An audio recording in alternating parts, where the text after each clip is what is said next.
than I have. I've been playing for like 2.5, 3 years, I think it is. I've been playing since the beginning of this year. Yeah. You have quite a few more years on me on it. So, I mean, I got a pretty good start, and I want people to be able to know what I know. That way, they can just jump right into it and understand a little bit better. That way, we don't see. Jump into the deck regardless, because no matter how much information you're told about this deck, you have to get the learning experience. You have to have that actual experience of playing the deck, because it goes that extra mile when you have the experience of playing the deck. That's why you can beat me a lot easier, because you have a little bit more experience. But what I was talking about is, like, with their deck building and understanding the deck a little bit better, that helps out quite a bit when you're playing. It does help to know the cards and what they do and what's typical spots and stuff like that, and the loops and combinations you can do.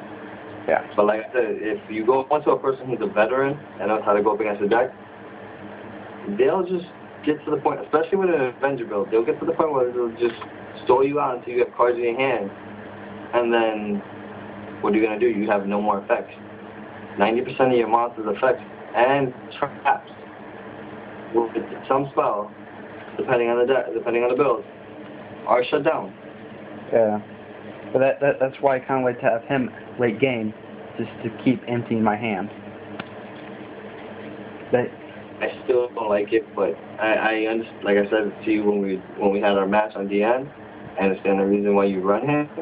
I respect the fact for your reasons of why you run it. I just do not believe he should be in the deck personally. Just like I don't believe that there's really a need for a second Stygian in the deck. But if it's the playstyle and helps you to win, I will definitely say to keep going with what's working for you. I mean, if you've watched a lot of the deck profiles of Inferno of new people starting, and you've been seeing a lot of people have been running 2 Stygian. Yes, and I still think that they're doing that. And I've noticed this, though. I have noticed this because I've messaged some of them, and some of them have told me that they got the idea from you. Yeah. And I don't knock you for it. I also tell them that there isn't no need for it at times. For the majority of the time, you're really not going to need it. I understand there are circumstances where you get lucky and you get that explosiveness from it. I will say this. The main reason why I have 2 is just for late game. Because if I want to use it at the beginning of the game to be able to go off, I want to make sure I have a backup just in case something goes wrong. You know what I do when I want to have a backup with that? Launcher? I usually go into, if I already removed it, go into Levier, special summon him, overlay with an Archfiend, detached, special summon on my hand, and continue to clone phase. Yeah, but you can easily tell, I mean, these are the only seeds I run right now, why I would want to run 2. I mean, I honestly do that a lot. And no, you said you had to get Levier still in real life. Yep. In comparison to your DN build. I run it on DN. On DN, the 2 Stygian is a little too much, but I still want to do it just because I want to kind of stay true to the deck that I'm building in real life. And DN, I can't really tell if it's good or bad because of the drawing system they have. So I can't really tell if it's good or bad. Yeah. So I have drew quite a bit of times double beetle with DN shuffler and all that stuff. In comparison to in real life, I've drawn it maybe, I'd say out of every 20 games, maybe once or twice. And you have answers to it. And the majority of the time, having Greffer, which I should have said before, with the triple Greffer, the chances of me having a clogged hand are very slim. Where me, I prefer 1 Greffer and 1 Armageddon Knight, just because late game, Armageddon Knight, Or maybe I don't have a monster, I just have the Armageddon Knight or reinforcement of the army. Well, in Avenger builds, you're supposed to have either two, I would say either two AKs, either two of whichever one, or split. Yeah. I personally found it to be best when it's split 1 and 1. Yeah. Because that way you have the option between the two, and like you said, going late game drawing Grefford does nothing for you with the deck at all. Late game drawing Armageddon Knight, and especially in that build, it just can set up the play to go off. Mhm. Yeah, it helps. A good card for Avenger build, and I've noticed more people starting to attack it, is Chalice. Forbidden Chalice. That, in my opinion, is better than running Effect Veiler. Which I do side. Which... The only reason I side is because you get discarded by a Naval Raven, but yes. The fact that Chalice allows you to be able to use it on either turn instead of just your opponent's main phase. And during battle phase, end phase, standby phase. It gives just so much extra. And it doesn't matter if they get the 400 points of boost, because most of the time, you're going to have a monster that can deal with it. And if you don't, it doesn't matter, because you don't mind your monsters being in the grave. Yeah. I mean, a lot of times, if I get a Effect Veiler, because running hand traps and Infernos is very, very difficult. You have to know exactly what you're doing and when to play them. It's kind of reckless. It really is. Yeah, it is kind of stupid, but I kind of like doing it just because it's unexpected. You drop a Effect Veiler, and they're like, what? Look at you're crazy, yes. I mean... Effect Veiler and Inferno, in my opinion, is only good until you drop your hand. Once you drop your hand, that card has no business being there. And in my personal opinion, it really doesn't have any business really to be there in the first place. It doesn't. It doesn't. It's just a personal tech of mine. Chalice is infinitely better. Yeah. In that situation. And with Lance would be infinitely better than Chalice overall for the deck. Yeah, that Lance is very good. But I like the fact that I can negate. I mean, I don't know how many times I thought, should I take out one Chalice and put in a Lance? Just because if just so many different plays you can do with it. I used to run, when I started with the beatable, I used to run 2 Chalice. Eventually I switched out to 2 Lance because on my dress step, I have a card in my hand. They activate Compose. Now it's void over to the extra deck. Chain Lance. Stays on the field. I get to keep my monster, maybe 800 tax left. Now it can't be target of traps or spells for the rest of the turn, and I still get to use its negation once I drop the card from my hand. Thing that I really, really like. Oh crap! I just had it in my head. There's something that I really, really liked. I kind of can't remember. There's a situation. Oh, okay, now I remember. Neospatian Grand Mole. What? Okay. You know what it does, right? Yes. Doesn't matter if it's face down and bounces because it flips and cycles through. But how do you deal with it?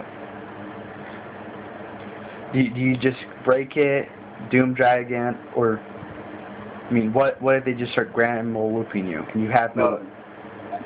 Depends, because if they're attacking with it and taking damage just to bounce it, they're going through a lot just to bounce my monster instead of just setting it. Yeah. Like most of the time, if they have no field and they pick up Grand Mole and I have an Inferno Doom Dragon, I've had people literally attack into the Doom Dragon instead of setting their Grand Mole. Yeah. Simply because not the Doom Dragon, I end up with it not on the field, and with battle damage, it still is like a 1-for-1. Yeah. at the day. So when it's void, I'm very, I'd say, kind of timid with void to attack into that. I usually don't attack with void first, simply because of the possibility of going for it and all that stuff. Regardless, void is always my last target to attack with. Anything that's high attack like that is always the last target to use to attack. Yeah. But dealing with it, it's situated. It depends on what I have in the field, what they have, and most of the time you're not going to know what that is there. Yeah. I mean, I have barriered it. Yeah. I have used the Inferno barrier on it, and the person was like, "You can't do that." I'm like, "Yes, I can." Barrier activates hand, field, or grave, right? And I was like, "Do you want to read the text? I could do it to you, like I could spell it out for you like a child.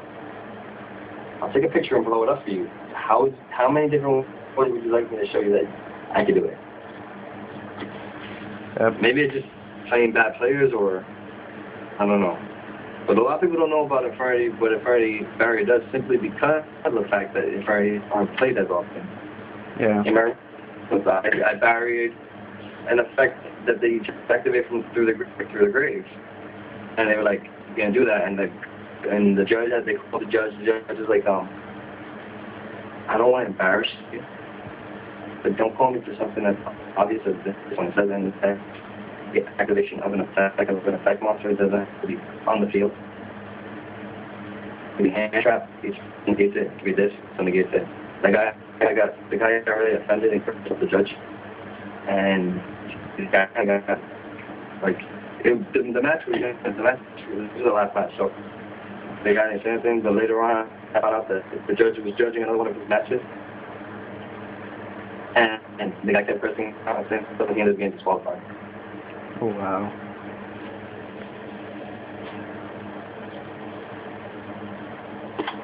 Well, I have literally no more questions for you. Amazing, because you've had plenty of questions before this day. Yeah. Well, would you like to know why I run instant fusion in the deck?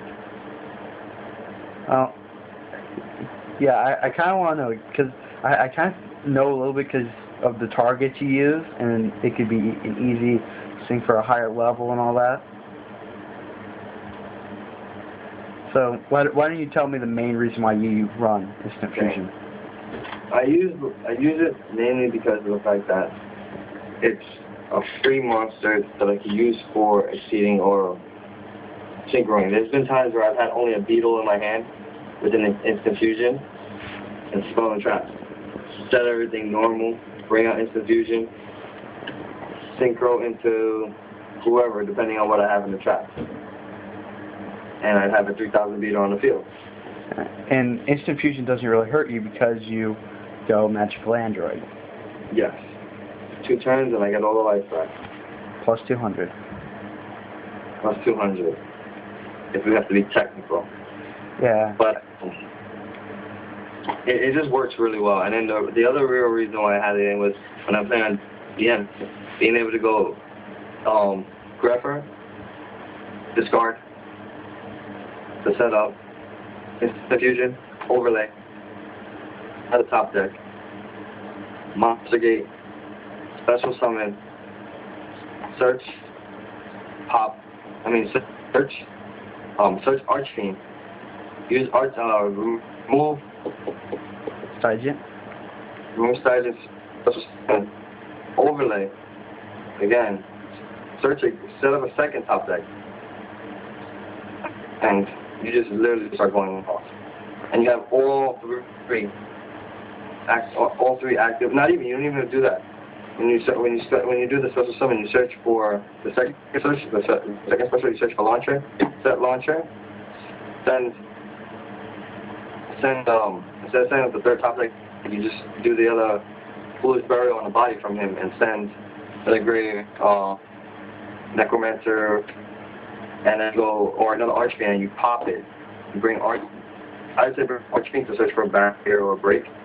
And pop Beetle, synchro into level 8. Now you have literally a